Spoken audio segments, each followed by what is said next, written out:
En 2018, la filiale infrastructure de la Caisse de dépôt et placement du Québec a lancé la construction du réseau express métropolitain, un projet de 6,3 milliards de dollars. Aujourd'hui évalué à 9,4 milliards de dollars, le REM est un métro léger entièrement automatisé de 67 km comprenant 26 stations. Il est déployé par étapes. Le segment entre la rive sud et le centre-ville a ouvert en 2023 et les branches vers l'ouest de l'île, la rive nord et l'aéroport sont prévues d'ici 2027. Avec un achalandage initial prévu de plus de 167 000 passagers par jour, le REM a le potentiel de transformer les modes d'aménagement du territoire et de transport dans l'ensemble du Grand Montréal, comme l'ont fait d'autres projets de cette envergure ailleurs. En 2019, avec le soutien du Conseil de recherche en sciences naturelles et en génie du Canada et des instituts de recherche en santé du Canada, l'équipe de recherche sur les transports à McGill a commencé à mesurer les impacts de ce grand projet d'infrastructure. Une équipe de plus d'une douzaine de chercheurs issus de divers domaines évalue les impacts du REM sur la santé, les comportements de déplacement et l'équité, tant pendant la construction qu'après sa mise en service.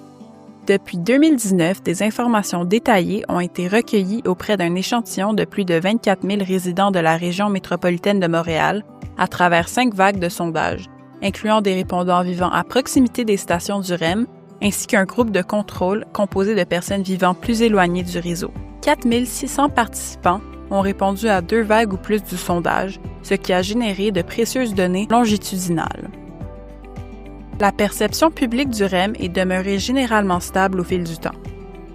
Toutefois, les travaux de construction ont engendré du stress. Environ 1 personne sur 5 a signalé des effets négatifs sur son humeur, exprimant des préoccupations liées à la pollution de l'air et du bruit. Depuis l'ouverture du REM, plus du tiers des résidents de la Rive-Sud et de l'île des Sœurs bénéficient désormais de déplacements plus rapides vers le centre-ville durant les heures de pointe du matin.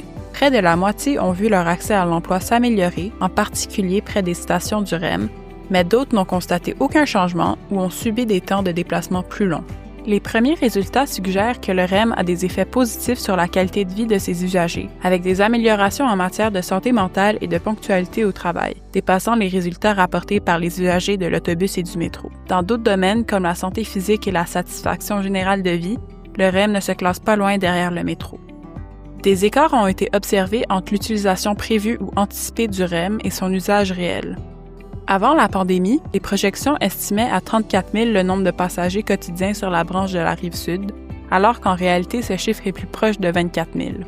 L'analyse du comportement révèle aussi que 14 % des hommes de la Rive-Sud qui prévoyaient utiliser le REM ne l'ont jamais fait, tandis que 36 % des femmes qui ne comptaient pas l'utiliser ont changé d'avis. Les quartiers entourant les stations du REM réagissent différemment à l'arrivée du nouveau train léger. La station de l'île des Sœurs a saisi l'occasion de développer son territoire en modifiant ses cartes de zonage pour augmenter la densité, intégrer des usages mixtes et réduire les exigences en matière de stationnement. À l'inverse, la station Anse-à-Lorme dans l'ouest de l'île n'a pas réussi à tirer profit de l'arrivée du REM pour transformer les terrains industriels peu denses à proximité. Les prix des propriétés ont augmenté après l'annonce du REM en 2016, mais ont chuté près des stations en opération après le début du service. Probablement en raison du bruit. Grâce au soutien de l'IRSC, Tram continuera de suivre les impacts du REM sur la région et de recueillir des données jusqu'en 2029. Pour rester informé de la façon dont ce projet d'envergure transforme Montréal et pour lire les rapports annuels, visitez tram.mcgill.ca.